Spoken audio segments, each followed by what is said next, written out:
My country is in a gold rush, but many can't get vaccine. I imagine the dying man begging for medals. That poison whiskey doctor shaking his head.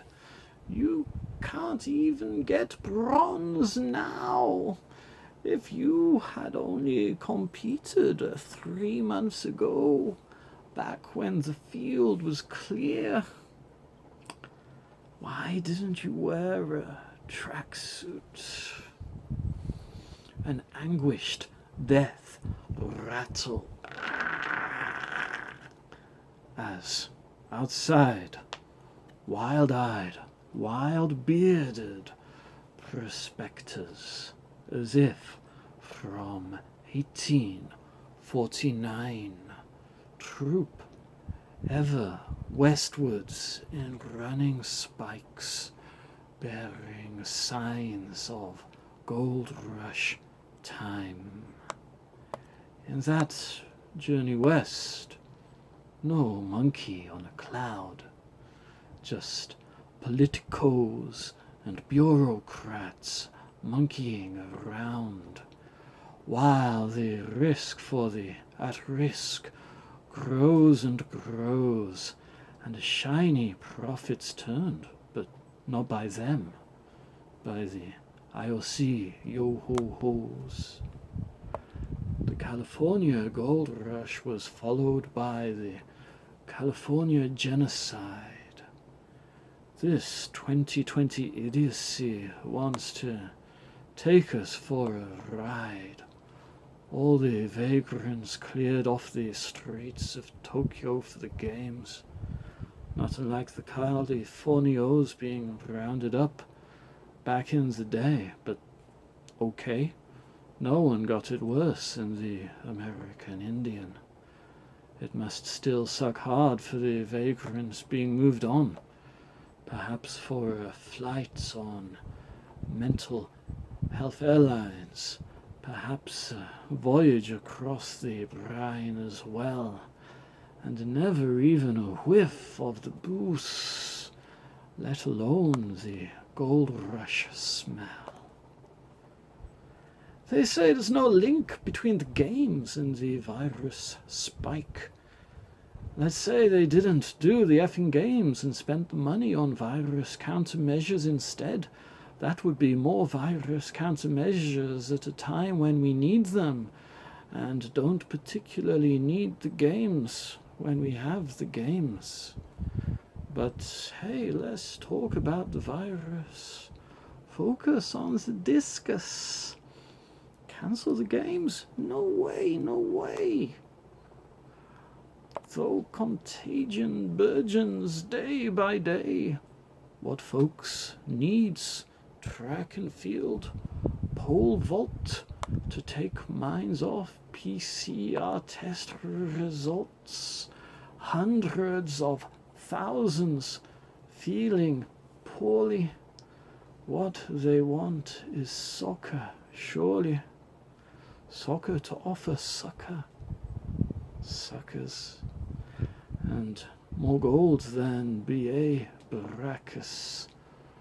Thoughts to 24-carat incline, broadcast relief with gold rush time.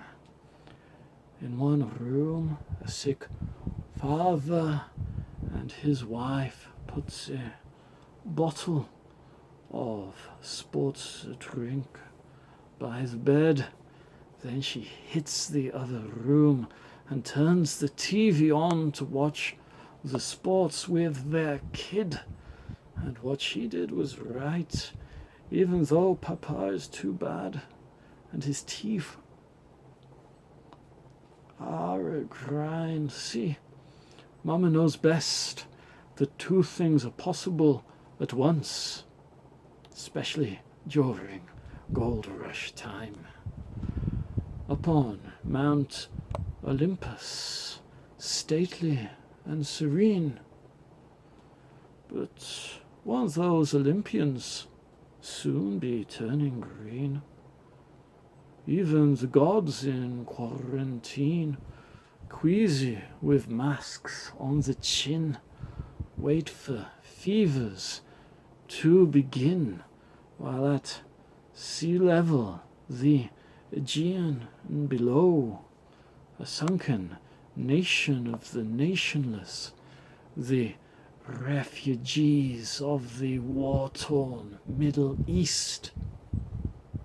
With no homeland, you can't compete. Alas, the stateless, incomplete, whether Rohingya or from Palestine, you're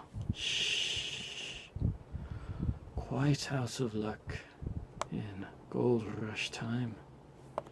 It's not that I don't love gold or noble human endeavor.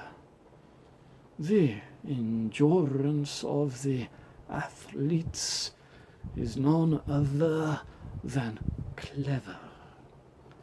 But when common sense prevaileth not, the outcome's only naughty. They should just have postponed the blighters, like they did in 1940, which, incidentally, also happened to be a Tokyo la-di-da, sensibly put off to Beatlemanic 64.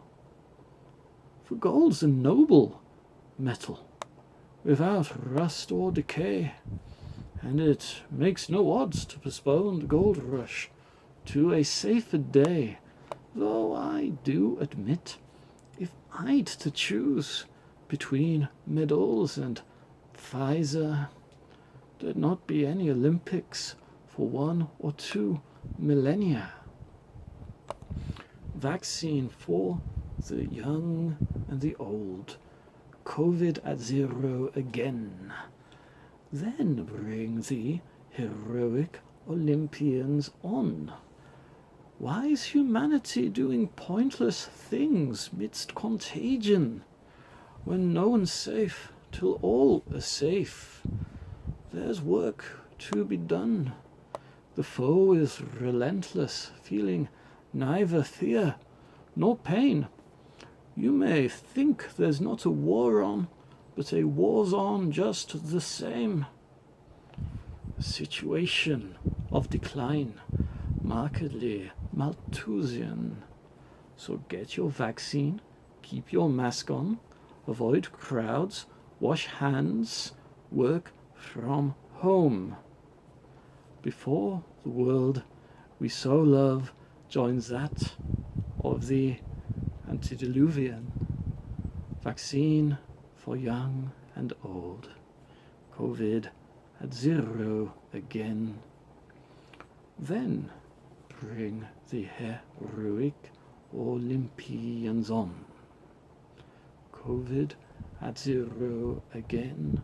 Vaccine for young and old. And that will surely be the greatest story ever told.